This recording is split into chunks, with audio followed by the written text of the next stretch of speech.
மனித எண்ணங்கள் தான் அதன் முடிந்த நிலையில் இன்று வீடாகவும் மாளிகையாகவும் சாலையாகவும் விமானமாகவும் கோட்டையாகவும் கலை பொருட்களாகவும் காட்சி தருகின்றன.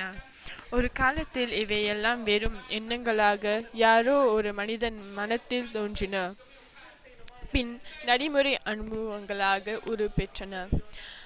எண்ணங்களே ஆசைகள் என்றும் சபலம் என்றும் லட்சியம் என்றும் குழப்பம் என்றும் குறிக்கோள் என்றும் கூறுகிறோம். அவை அனைத்தும் எண்ணங்களின் பல நிலைகளை குறிக்கின்றன. அவை எல்லாவற்றிலும் பொருள் பொதிந்தது. குறிக்கோள்தான் ஒரு குறியை அடையும் ஓர் இலக்கை நோக்கி செல்லும் எண்ண நிலையிலிருந்து சாதனை நிலைக்கு கொண்டு செல்லும் பாதையின் ஆரம்ப இடம்தான் குறிக்கோள். வாழ்க்கையில் நமக்கு ஒரு லட்சியம் இருக்க வேண்டும். லட்சியம் ஒரு பெரிய பிடிப்பு. வேலையிலிருந்து ஓய்வு பெறுவோர்களில் பலர் இந்த மாற்றத்திற்கு ஆளாகின்றனர். வேலையில் இருக்கும் வரை உழைக்க வேண்டும் என்ற லட்சியம் இருக்கிறது.